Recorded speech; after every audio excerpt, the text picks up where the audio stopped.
Hello and welcome to the 80s Movie Podcast. I'm your host, Edward Havens. Thank you for listening today. One of the things that I love to do is to introduce listeners to movies they barely know if they've ever even heard of them at all. And today I'm going to introduce you to a movie from 1987 that was distributed by Universal Studios that I can practically guarantee you've never heard of. Andy Anderson's Positive ID. Positive ID. Every victim fantasizes about revenge, but some victims are not as helpless as they appear. We have an update on the Julie Kenner story of last May. As you'll recall, Ms. Kenner, a Fort Worth housewife, was the victim of a brutal rape. The subsequent trial of her accused rapist was the focal point for both media coverage and public outcry. Well, tonight, News Center 7 has learned that attorneys for Vincent DiStefano have reached a plea bargain arrangement with prosecutors that may have DiStefano serving only 7 months on charges of simple assault before being eligible for parole in mid-February. There must have been one point where you liked it. How did it feel? How did that feel? Did you like that? You were a victim once. Don't let yourself become one again. Determined to make her attacker pay for his crime, she sets out to find him, changing her identity. Have a seat. We'll call you when your license is ready. To become the perfect bait. So, you a working girl? Is she strong enough to carry out her revenge? Are you coming in? If you like. Or will she become a victim again? I have something for you. Hey, sweetheart. Don't I know you from somewhere? A chilling film named one of the year's 10 best by the Boston Herald. Positive ID. Another thing I love to do on this show is to map out just how much the movie industry has changed since the end of the 1980s, and Positive ID is another great example of that change. But before we get to the movie, let's take a moment to get to know Andy Anderson. If you don't know the name Andy Anderson, there's a very good reason why.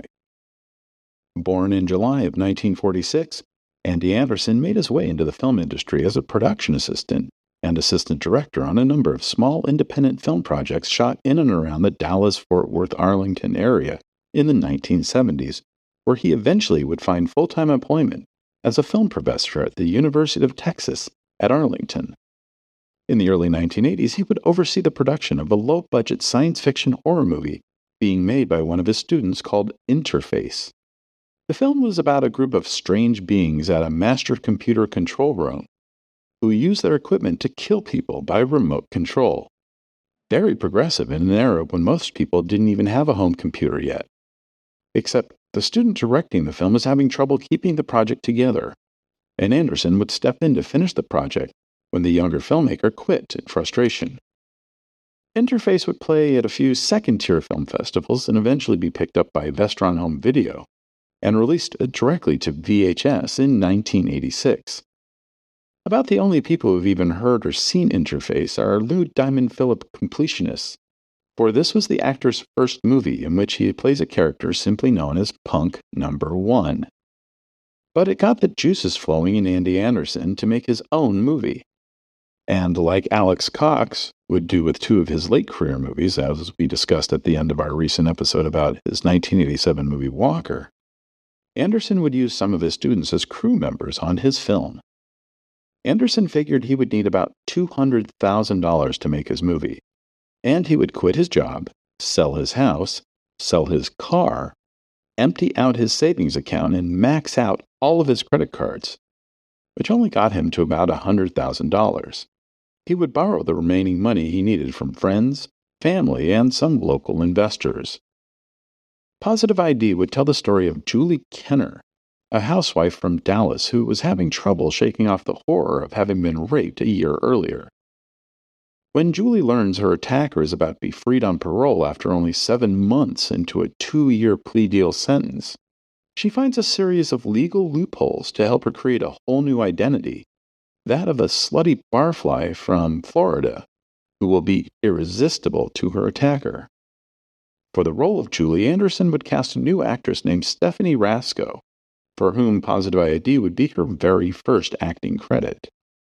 For many of the actors cast, it would either be their first or second film acting role, as several of the leading roles would be cast with actors from Interface, Anderson would not only write and direct the film, he would also be the sole producer, and he would share editing duties with Bob Castaldo, one of Anderson's students who was also one of 9 editors on Interface. Production would begin in the Dallas-Fort Worth area on July 2, 1985, and would be finished 6 weeks later. For the Kenner family home, Anderson was able to get one of the local real estate developers to allow them to shoot in one of the model homes for a week.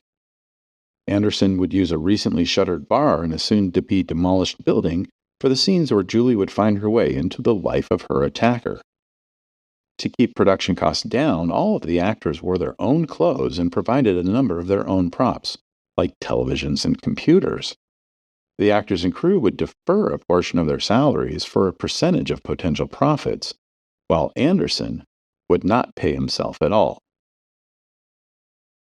The film would have its world premiere at the Boston Film Festival on September 17, 1986, and would also play at the Fort Lauderdale International Film Festival, the then U.S. Film Festival, now better known as Sundance, the New Directors' New Film Series at New York City's Lincoln Center, the AFI Film Festival in Los Angeles, and several other major festivals over the next 8 months. The reception and reactions to the film were so strong on the festival circuit that Universal Studios would pick the film up for distribution and set an October 23, 1987 release date.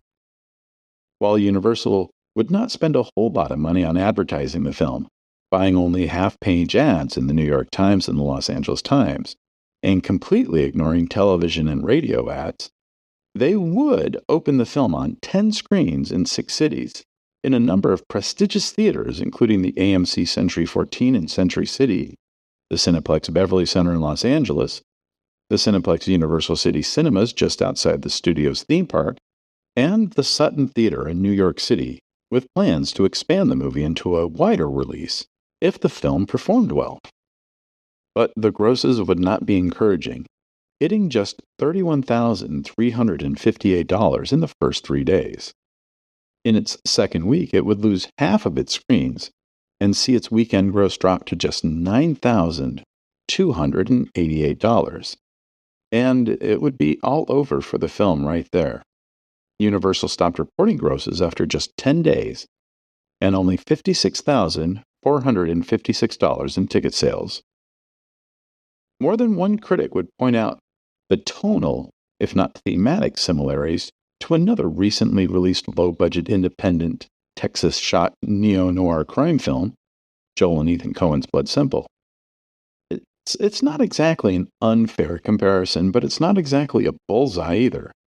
Blood Simple is a far more darker comedy than Positive ID, and thanks to the brilliant cinematography of Barry Sonnenfeld, a far better-looking film. After the film's relative box office disappointment, Anderson would go back to teaching at UTA, eventually working his way up to becoming the chairman of the Department of Art and Art History, where he would continue to work until he retired in 2011. Andy Anderson would pass away at his home in Fort Worth on March 17, 2017, having only made 2 other films: Drive-By Shooting, a 1995 documentary about 2 months' worth of crimes in the Fort Worth area, and Detention, a 1998 drama about a substitute teacher who takes his unruly class hostage to teach them a lesson. As of this episode's writing in November of 2022, you cannot find Positive ID on any streaming service. Even through Peacock, the streaming service owned and operated by Comcast, the owners of Universal Studios, who distributed the movie. There is a copy of the film online from a not 100% legal movie streaming website operated by a group of IT college students that love watching movies, which isn't all that hard to find. Or you can order a DVD or a Blu-ray copy of the film from oldies.com, who Universal has hired to operate their print-on-demand Vault series. Thank you for joining us. We'll talk again soon. Remember to visit this episode's page on our website, the80smoviepodcast.com, for extra materials about Positive ID. The 80s Movie Podcast has been researched, written, narrated, and edited by Edward Havens for Idiosyncratic Entertainment. Thank you again. Good night.